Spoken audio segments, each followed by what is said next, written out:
Conhecido no Brasil, mas ele será em breve, porque a obra dele é extraordinária. Eu o conheci em primeira mão no Festival de Curitiba em março, abril, maio, mas por aí. Festival de Curitiba, né? Todo mundo sabe. Eu assisti um espetáculo chamado Duas Vezes Matei, porque tratava-se de dois textos do Matei, que é o nome desse autor, Wisniewski.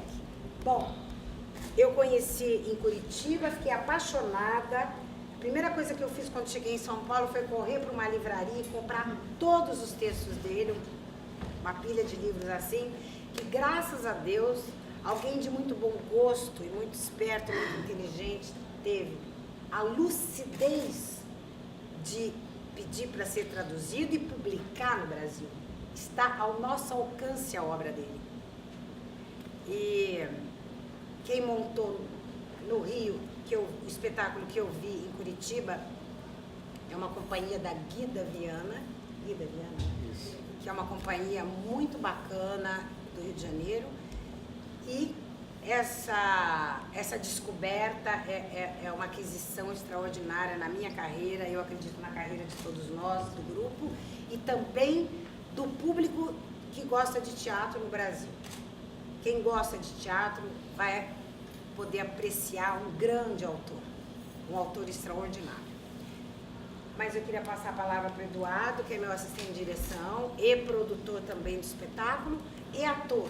Ou seja, ele é aquele que joga em todas as posições do time, tá? Boa tarde a todos. Boa tarde. Eu acho que o maior desafio dentro desse convite da Regina é acompanhar essa agilidade de raciocínio, né? Ela pensa muito rápido e eu acho que todo o elenco, a parte da produção, a gente tem que acompanhar essa agilidade. Ela vem, né, com 50 anos de carreira, com essa experiência extraordinária e dando para a gente essa plataforma, a plataforma da pesquisa. Eu acho que o mergulho para dentro do ator, entendendo todas as camadas desse ator, para que a gente chegue num produto final interessante, né, contundente, que chegue na plateia. E essa parte da comunicação, eu acho que é muito forte o que ela passa dentro dessa direção. E essa agilidade, esse ator pronto, né, para mudar o texto hoje, eu até brinquei com ela, que ia chegar o texto novo na hora assim, da estreia, eu ia passar, porque eu estou dentro do palco, eu ia chegar, olha, essa é a sua próxima fala. Eu acho que assim, essa agilidade de mexer realmente, de deixar o texto que caiba na boca do ator, né, que chegue na plateia, então a gente muda isso e muda de novo e muda de novo.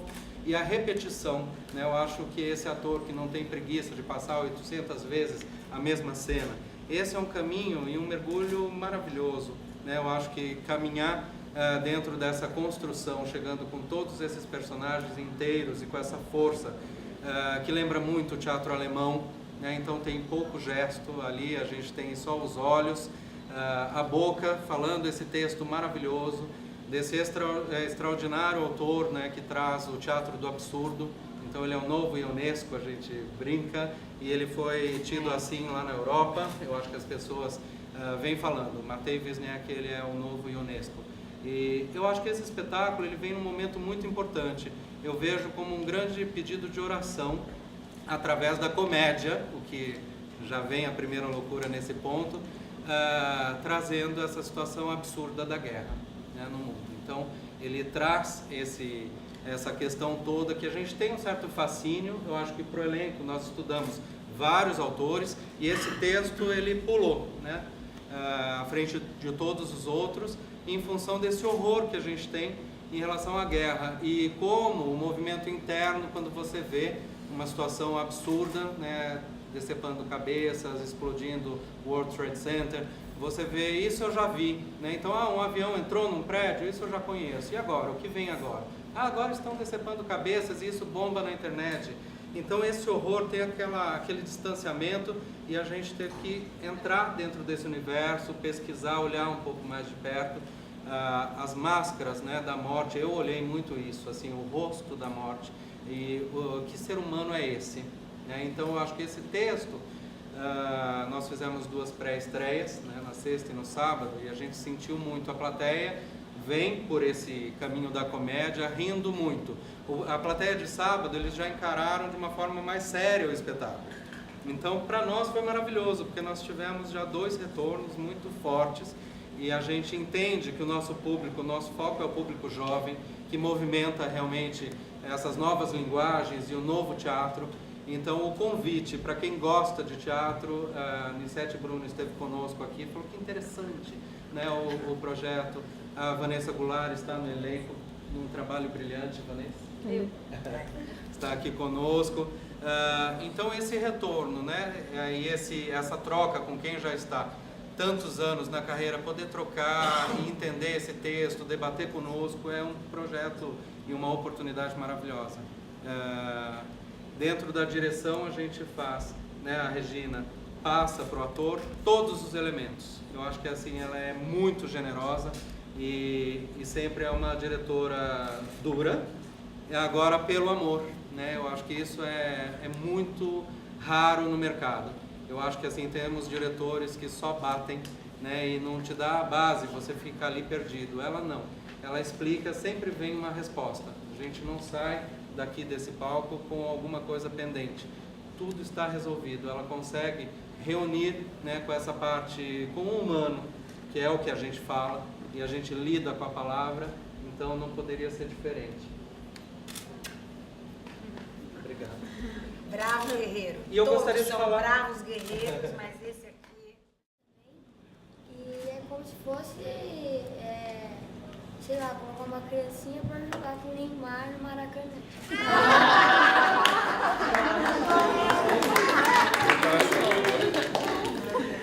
Ai, querido. Nada, acho chiquérrimo. Ai, eu e Neymar. Batendo um bolão, hein, Matheus? Batendo um bolão. Ok. Você joga muito bem, hein? Obrigada. Ele é danado. Vamos lá. E a generosidade desse elenco maravilhoso, né? Eu acho que a gente tem aí 18 atores muito prontos, né, para esse grande jogo. Mas o processo, o que que é? É um grupo de pessoas que está interessada em estudar dramaturgia, né? E estudar também interpretação de texto. E melhorar a qualidade das suas performances, tanto como autores, como diretores, como atores. Ou seja, é o nosso métier, né? Melhorar a qualidade da nossa performance no que a gente faz. O que aconteceu foi que a gente leu muita coisa, eu devo ter lido mais de 70 textos. Alguns eu não cheguei até o final, confesso, porque me desinteressava, e alguns eu devorei e elegi, assim, deve ter no mínimo 15 textos hoje que eu... 18, danado, eles sabem tudo. 18 textos que eu quero montar, eu quero ficar viva para montar pelo menos esses 18 textos, gente. Pelo amor de Deus, nós fica de olho, os da guarda. Estou falando sério, eu quero montar, porque são extraordinários, eu quero partilhar esses extraordinários textos com quem me acompanha meu trabalho, acompanha minha carreira. E eu conto agora com esse grupo maravilhoso para interpretar esses textos e a gente vai fazer, um depois do outro, entendeu? Quanto ao tempo em cartaz, vai depender muito do público vir. Enquanto o público estiver vindo, a gente vai ficando em cartaz. Se tiver problema de data, de pauta com esse teatro, a gente vai para um outro teatro, entendeu? Com essa peça e vai seguindo enquanto der, né? Enquanto for possível. Agora está na hora, né? Caiu o interesse do público, porque é o público que diz quanto tempo a gente pode, deve ficar em cartaz. Não somos nós que decidimos. Se estiver lutando, você acha que algum produtor, algum grupo, algum elenco tem coragem de tirar o espetáculo de cartaz? Claro que não. O Bem-vindo Estranho, né? Bem-vindo Estranho foi um grande sucesso, você vê. Continua, vai estar em Campinas Ele agora vai para Campinas, ele volta, o ano que vem ele vai ao Rio, e há a possibilidade dele voltar ainda a São Paulo, se tiver um produtor, um teatro interessado. Quer dizer, não há a menor dúvida que quem comanda o período de permanência de um espetáculo em cartaz é o público. Ele é que diz, fiquem mais, a gente está adorando. Fazendo boca a boca, recomendando, estimulando as pessoas a virem ao teatro. Que, aliás, é o que a gente espera que vocês comecem a fazer conosco e que as primeiras plateias repercutam o espetáculo e continuem chamando mais gente para vir. A gente adora fazer. Então, vai ficar em cartaz o tempo que for. E com relação aos trabalhos, além desses 18 textos que a gente acabou lendo e aprovando, porque a gente leu muito mais também, a gente quer continuar fazendo isso, se encontrando, mesmo com esse espetáculo em cartaz, a partir de janeiro, é que agora realmente foi muito extenuante todo esse processo, mas a partir de janeiro todo mundo tira um pouco de férias e tal, para um pouquinho, e a gente recomeça os encontros e continua as pesquisas e continua o trabalho de garimpar qualidade na dramaturgia nacional e internacional. Encontrei um lugar. Cada vez que eu, algum tempo atrás, pensava no meu futuro e me imaginava mais para frente, tendo que me despedir da minha função de atriz, ou por alguma dificuldade de memorizar um texto, ou por alguma dificuldade física de não ter a mesma desenvoltura em cena, que eu acho que um ator tem que ter, uma desenvoltura física, que de repente pode ser que em algum momento, pode ser não, certamente em algum momento eu não vou mais ter, eu já sei disso. Me dava uma dor no coração, porque eu dizia, para onde eu vou? O que eu vou fazer? E agora eu já sei.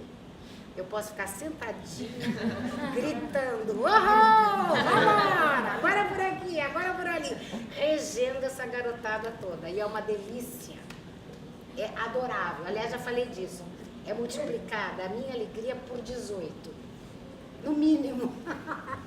Oi, o que mais? Regina, como é? Não sentadinha. Nada, sentadinha por enquanto não. Por enquanto, pra lá e pra cá, né? Alguém ontem falou, nossa, parece uma formiguinha. É o grande prazer, é o grande barato. É você fazer parte da obra que está sendo encenada, partícula por partícula, sabe? Você diz assim, eu tô aí, eu tô em cena com eles. Me sinto em cena com eles. É lindo. É extraordinário. Ela interpreta todos os personagens, a direção, e os atores também. A gente passou por esse processo entendendo todos os personagens. Ela é a nossa Ariane Minuschini, nossa não, porque eu a aprendi proposta com é essa. essas diretoras maravilhosas, né? Eu aprendi que todos os atores têm que conhecer todos os personagens. Então, a gente trabalhou no início em rodízio de ator com personagem. Então, hoje fazia um personagem, no dia seguinte aquele ator fazia outro, porque todo mundo precisa ver o espetáculo e a peça de todos os ângulos. E não só do ângulo do seu personagem, entre aspas. Porque não existe o seu personagem. Existe o personagem do espetáculo. E é isso que vai impactar o público, né? Esse entendimento da mensagem maior que o texto tem a propor. Aí eu ia falar também que faz toda a diferença para os atores serem dirigidos por uma diretora-atriz. Faz toda a diferença. Isso deve ser mesmo. Totalmente. Realmente. Ela sabe o que a gente está sentindo, ela já passou por o que a gente está passando, então tem uma vivência que é muito especial e que ajuda muito no processo. Faz toda a diferença.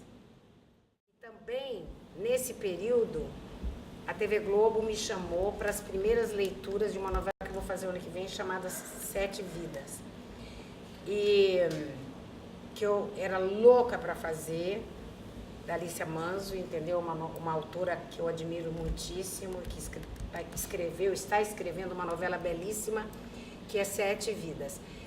E como a novela começa a ser gravada em janeiro e o diretor, o Jaime Monjardim, tinha que gravar na Patagônia as primeiras cenas, como é de praxe, na TV Globo começar sempre com uma viagem fora do Brasil ou em algum outro lugar do Brasil, enfim, que não seja o local onde a novela se passa, ele quis começar, ainda em outubro, as leituras de elenco. Então eu comecei a fazer coisas loucas assim, ensaiava até 1h30, 2 com eles, dormia algumas horas, acordava às 6h30, 7 da manhã, pegava um avião, e das 10 às 4, 5, eu fazia leituras com a equipe da novela e voltava correndo para poder estar com eles à noite nos ensaios. Mas quando a gente está apaixonada, quem já se apaixonou na vida alguma vez, sabe como é. A gente não tem fome nem sono, né? A gente é capaz de passar um mês sem dormir, sem comer, só alimentado de paixão, não é assim? Alguém já se apaixonou desse jeito aqui? Nossa! Vocês não sabem o que vocês estão perdendo. Vocês não sabem o que vocês estão perdendo. É ótimo. Depois recupera tudo, volta a dormir, volta a comer, mas pelo menos por um mês, 2, 3, é o céu. É isso. Em princípio, eu sempre falo para eles que convicção e atitude é tudo. Eu procuro cultivar em mim a convicção de que as intuições que eu tive em relação a esse texto são corretas, porque são as que eu tenho. Não adianta eu ficar sonhando com a perfeição, não adianta eu ficar sonhando com ideias geniais, não adianta eu ficar desejando botar tudo que eu sei, tudo que eu já vi em teatro, num espetáculo só. Isso eu aprendi com Paulo José. Ele dizia assim, todo espetáculo tem o seu limite de criatividade. Não adianta querer botar tudo que você sabe, tudo que você já viu, tudo que você acha lindo, num espetáculo só. Ele tem o seu tamanho, e se você começar a pôr coisa demais nele, você desvaloriza as coisas importantes que ele já tem, né, pelo excesso. Então, eu vou contar que realmente 3 ou 4 dias antes da pré-estreia, da primeira pré-estreia, eu entrei em curto-circuito e eu fiquei muito mal, porque eu duvidei da minha direção. Eu duvidei de tudo. Tudo que eu estava vendo me parecia... E eu não sabia por quê, nem para onde ir, o que me deu uma profunda angústia e uma noite inteira de insônia. Isso me levou... Eu gosto de contar porque eu acho que todas essas coisas são importantes. O que me levou de manhã, quando eu senti que a casa começava a se movimentar, fui tomar café. E no meio do café, eu disse assim, eu preciso entender por que eu escolhi essa peça. Por que eu estou nessa roubada? Né? O que agora me parecia uma roubada. Naquele momento, eu tinha passado uma noite achando que eu tinha inventado uma roubada. Para mim e para eles. Olha a responsabilidade. Bom, aí o que eu fiz? Tomando café, eu falei, eu preciso voltar lá atrás e entender por que eu escolhi essa peça. Não foi à toa. Aí eu comecei a rememorar a primeira leitura que eu fiz, talvez não para todos, mas para alguns deles. E aí eu entendi que caminho eu tinha que seguir. Bom, já cheguei no ensaio, nova, pronta. Olha aqui, eu já sei. Eles ficaram meio assim. Falei, o negócio é o seguinte, e eu não vou contar para vocês precisam viver o espetáculo, entendeu? Aí fica para o dia que vocês vierem ver, vocês vão entender que rumo nós tomamos a partir daquele dia. Aquele dia não, outro dia, faz 5 dias. É muito recente, a crise é muito recente. Mas saímos da crise, e aí quando eu assisti eu chorei, porque eu falei... Claro, é isso aí mesmo. Então, hoje eu não tenho nenhuma dúvida. Eu sei que alguém pode dizer assim, tá tudo errado, não gosto disso, não gosto daquilo. É um direito de julgamento que todo público pode fazer. Mas eu quero que vocês saibam, e eles sabem, eu tenho absoluta convicção que este espetáculo, dentro da minha medida, das nossas medidas, e isso inclui tempo de preparação, tempo para amadurecimento, tempo de tudo, de pesquisa, de confecção, etc. Esse é o melhor que nós poderíamos dar para a plateia hoje. É o nosso melhor. Do meu ponto de vista, do ponto de vista deles, do ponto de vista de toda a equipe. Trilha sonora, tudo que vocês vão ver aqui, cenário, figurino, iluminação, todo mundo está dando o seu melhor. Agora, a plateia fica livre para receber como puder e do jeito que puder. E a gente espera que vocês recebam com carinho, pelo menos, porque foi feito com muito carinho. Ok, o que mais?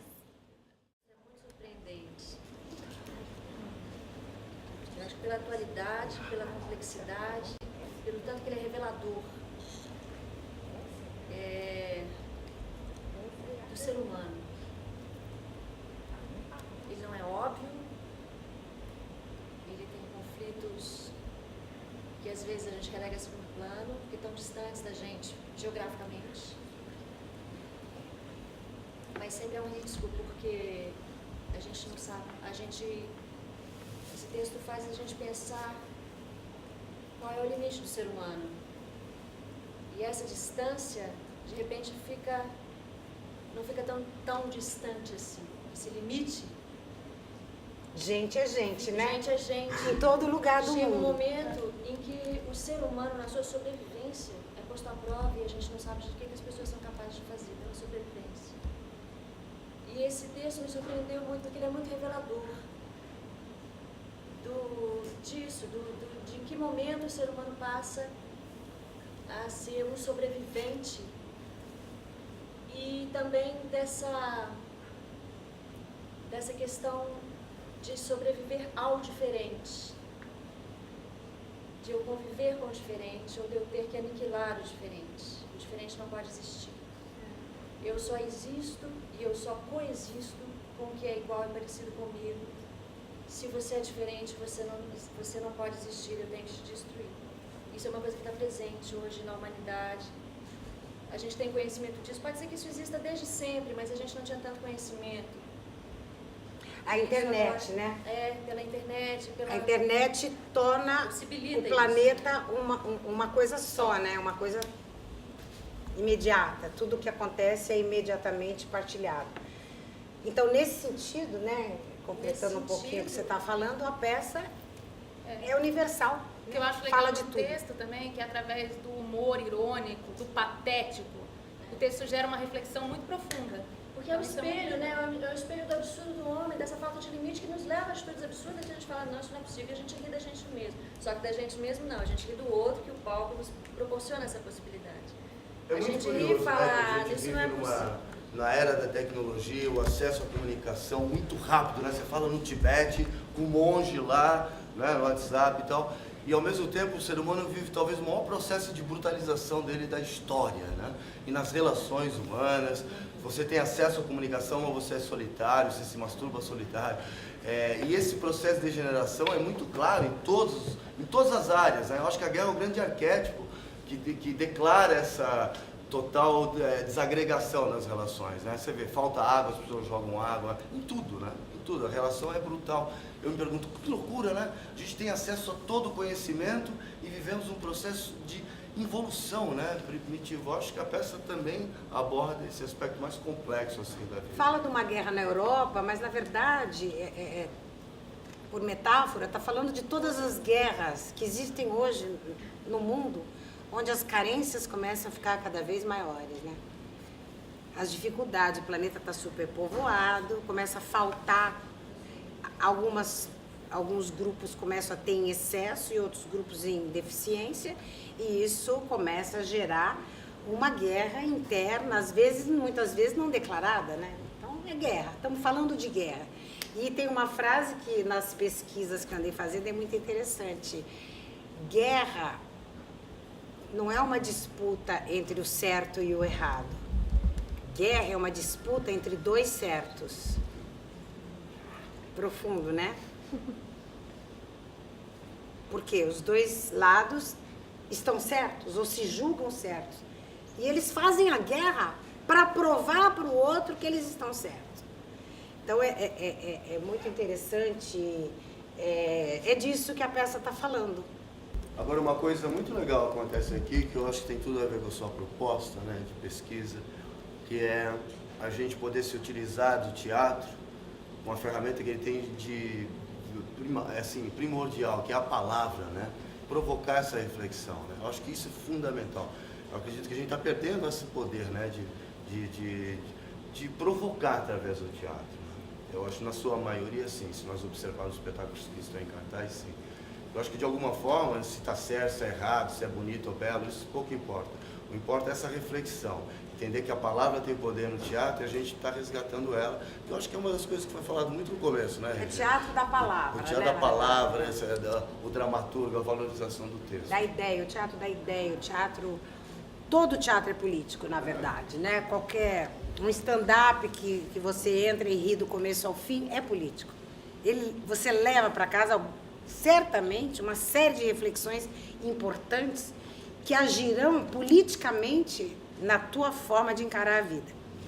E aqui também, como qualquer, mas só que a palavra político está mais próximo pelo fato de que guerra também está muito próximo da palavra política, né? Então, guerra implica em ideias políticas, em geral, né? Em geral não, sempre. Então, por isso só, mas na verdade a gente está falando muito mais, como a Rita falou, de uma guerra interna do ser humano, né? Uma guerra interior que todos nós travamos com o nosso ego e com a nossa vontade de impor o que a gente acha certo ao outro, que é diferente da gente.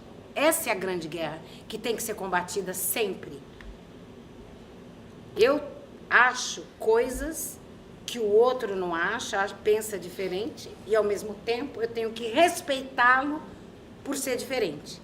Eu não posso guerrear com ele só porque ele não pensa igual a mim. Isso é o princípio da democracia, isso é o princípio do convívio saudável das relações humanas, né, no mundo. Senão, a gente está ferrado em todos os níveis. A verdade é que a Lei Rouanet, com todas as coisas boas que ela tem, ela também trouxe uma ideia de departamentalização das tarefas no teatro. Sim. Então, o maquiador é contratado, o cabeleireiro é contratado, o figurinista é contratado, e cada um, tudo é departamentalizado, e o ator fica ali mimado, sendo paparicado por toda essa equipe, entendeu? E, na verdade, se perde o espírito de grupo, o espírito artesanal de fazer teatro, o espírito amador de fazer teatro, amador no sentido de quem ama o que faz. Se eu amo o que eu faço, por que eu não posso me envolver com trazer as coisas que eu acho adequadas ao meu personagem, cuidar delas, guardá-las quando acaba o espetáculo, entendeu? E ter o carinho que eu tenho na minha vida com as coisas que eu amo. Fazer a própria maquiagem. Fazer a própria maquiagem, cuidar do seu figurino, aprender a se maquiar, aprender a cuidar de si para criar seu personagem. E não vem um profissional de fora que impõe um visagismo que ele acha que o teu personagem deve ter. Então, a gente está tentando recuperar um jeito de fazer teatro que eu já vivi lá atrás, mas que muitos deles talvez não conhecessem. Mas que a gente quer recuperar porque a gente acha que, assim, todo esse ambiente, né, esse exercício de cuidar do espetáculo como um time, tudo isso repercute num clima que só acrescenta qualidade na comunicação do espetáculo com a plateia. Assim, há 2 semanas atrás, eu falei, bom, eu tenho que me mexer, porque meu caixa já não só zerou, como eu estou comprometida, né? Eu falei, não, eu tenho que... Eu estava bancando, eu falei, deixa que eu banco e tal. Eu sabia que a gente tinha uma proposta que ia sensibilizar qualquer produtor cultural. E aí, o primeiro produtor cultural que eu procurei nos recebeu de braços abertos. E estamos aí com o Itaú Cultural, que entendeu totalmente a proposta, mas assim, não demorou 3 minutos. Tá? Ele olhou o projeto, folheou assim e falou, tá fechado, vamos fazer. Parabéns, Itaú! Tem um efeito na peça, posso contar? Bom, tem um efeito, é só um pedacinho, não vou contar tudo não. Mas tem um efeito no espetáculo que o autor sugere e que era inirrealizável. Mais do que irrealizável. Irrealizável. A não ser que a gente estivesse num teatro lá municipal, que recebe óperas e que tem urdimento de 8 metros de altura, entendeu? Então, não aqui no MUB, que eu adoro, mas que não teria estrutura para o efeito que o autor pede. Então, qual é a nossa saída? Fazer um filme do efeito. Então, tem 2 momentos em que eu recorri e a gente apresenta 2 pequenos filmes de 30 segundos para não deixar de fazer a rúbrica do autor, né? De realizar a rúbrica que o autor pede, em respeito à proposta do autor.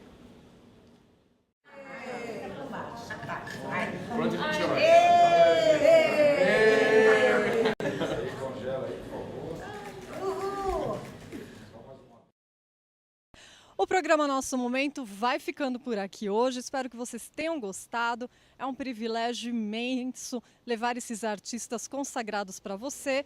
E se você gosta do nosso trabalho, inscreva-se no nosso canal no YouTube, www.youtube.com/programa Nosso Momento. Muito obrigada, tchau, até a próxima.